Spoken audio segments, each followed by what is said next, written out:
পৃথিবীতে বহু প্রজাতির পাখি রয়েছে, তার মধ্যে একটি পাখি হলো হুদুদ বা কাঠখোরালি। এই পাখির বৈজ্ঞানিক নাম উপুপা এপপস। বাংলাদেশের একটি বিরল প্রজাতির পাখি এটি, তবে এশিয়া ও ইউরোপের এই পাখি প্রচুর দেখা যায়। এর অনেকগুলো উপপ্রজাতি রয়েছে। সেন্ট হেলেনা প্রজাতিটি সম্পূর্ণরূপে বিলুপ্ত হয়েছে। এর অন্যান্য নাম হুদহুদ, কাঠখোরালি ও মোহনচূড়া ইত্যাদি। এই পাখিটির নাম মোহনচূড়া দিয়েছেন কথাসাহিত্যিক বনফুল। হুদুদ পাখি দেখতে অত্যন্ত সুন্দর। এর দৈর্ঘ্য প্রায় 25 থেকে 32 সেন্টিমিটার পর্যন্ত লম্বা হয়। সম্পূর্ণ পাখি দেখতে যখন তারা পাখা মেলা অবস্থায় এদের দৈর্ঘ্য দাঁড়ায় 44 থেকে 48 সেন্টিমিটার পর্যন্ত।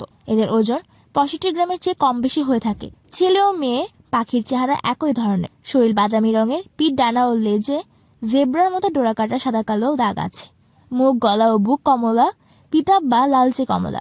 এই পাখির মাথায় খুব সুন্দর একটা ঝুঁটি আছে। ঝুঁটির হলদে বাদামি পালকের মাথাটাও কালো। উত্তেজিত হয়ে রেগে গেলে এবং প্রজনন মৌসুমে পাখিটির ঝুঁটি প্রসারিত করে। প্রজনন মৌসুমে পাখি ঝুঁটি ফুলের মতো মেলে ধরে সঙ্গীকে আকৃষ্ট করার জন্য।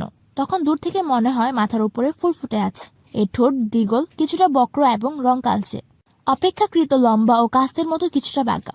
নরম মাটির মধ্যে ঠোঁট খুঁজে খাদ্য খুঁজে বেড়ায়। শুয়োপোকা, কেঁচো, ফড়িং, ওই পোকা, ঝিঝি পোকা সহ বিভিন্ন ধরনের পোকামাকড় খায়। হুদুদ নির্জন নদীর পাড়, আবাদি ও পতিত জমি, খোলা শুকনো মাঠ প্রভৃতি স্থানে একাকী বা জোড়ায় বিচরণ করে।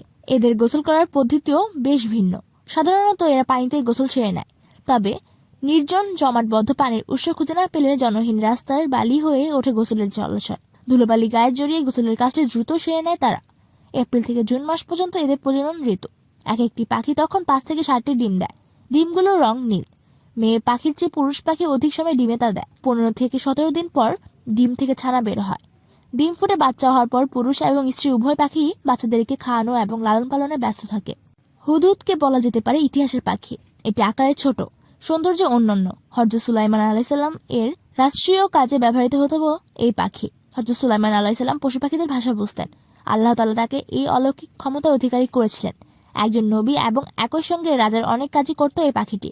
অন্যান্য দেশগুলোতে কি হচ্ছে, কি চিন্তা ভাবনা চলছে, কোথায় কি ঘটেছে, কোন রাজা কোথায় সৈন্য পাঠাচ্ছে, কেন পাঠাচ্ছে ইত্যাদি, এসবের জন্য হযরত সুলাইমান আলাইহিসসালাম হুদুদ পাখি ব্যবহার করতেন। হযরত সুলাইমান আলাইহিসসালাম পক্ষীদের খোঁজ খবর নিলেন, অতঃপর বললেন, কি হলো, হুদুদকে দেখছ না কেন? নাকি সে অনুপস্থিত?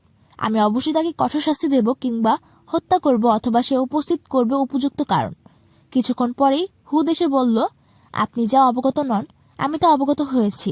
আমি আপনার কাছে সাবা থেকে নিশ্চিন্ত সংবাদ নিয়ে আগমন করেছি। আমি এক নারীকে সাবাবাসীদের উপর রাজত্ব করতে দেখেছি। তাকে সবকিছুই দেওয়া হয়েছে এবং তার একটা বিরাট সিংহাসন আছে। আমি তাকে ও তার সম্প্রদায়কে দেখলাম, তারা আল্লাহর পরিবর্তে সূর্যকে সিজদা করছে। শয়তান তার দৃষ্টিতে তাদের কার্যাবলী সুশোভিত করে দিয়েছে, অতঃপর তাদেরকে সৎপথ থেকে নির্বৃত্ত করেছে। অতএব তারা সৎপথে পায় না। সূরা আন-নমল আয়াত 20 থেকে 24। পবিত্র কোরআনের 27 নম্বর সূরা আন-নমলের 20 থেকে 31 নম্বর আয়াতে হযরত সুলাইমান আলাইহিস সালামের সংবাদ সংগ্রহের মাধ্যম হিসেবে হুদুদ পাখির উল্লেখ রয়েছে। উল্লেখ্য যে হুদুদ এক জাতীয় ছোট পাখির নাম, যা পক্ষীকুলের মধ্যে অতীব ক্ষুদ্র ও দুর্বল, যার সংখ্যা দুনিয়াতে খুবই কম। হাদিসে বর্ণিত আছে, হযরত আব্দুল্লাহ ইবনে আব্বাস রাদিয়াল্লাহু তাআলা আনহু একদা মুসলিম ইহুদি পণ্ডিত আব্দুল্লাহ বিন সালামকে জিজ্ঞাসা করেন, এত সব পাখি থাকতে বিশেষভাবে হুদুদ পাখির খোঁজ নেওয়ার কারণ কি ছিল? জবাবে তিনি বলেন, সুলাইমান আলাইহিস সালাম রাদিয়াল্লাহু তাআলা আনহু এর বিশাল বাহিনী সহ ওই সময় এমন এক অঞ্চলে ছিলেন যেখানে পানি ছিল না।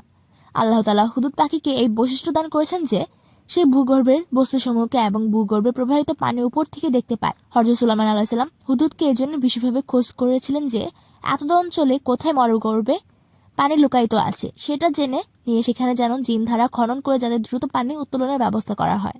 একদা হযরত আব্দুল্লাহ ইবনে আব্বাস রাদিয়াল্লাহু তাআলা আনহু হুদুদ পাখি সম্পর্কে বর্ণনা করেছিলেন। তখন নাফি ইবনুল আজরক তাকে বলেন, জেনে নিন হে মহাজ্ঞানী, হুদুদ পাখি মাটির গভীরে দেখতে পায়, তবে তাকে ধরার জন্য মাটির উপরে বিস্তৃত জাল সে দেখতে পায় না যখন সে তাতে পতিত হয়। জবাবে ইবনু আব্বাস রাদিয়াল্লাহু তাআলা আনহু বলেন, যখন তাকদীর এসে যায় চক্ষু অন্ধ হয়ে যায়।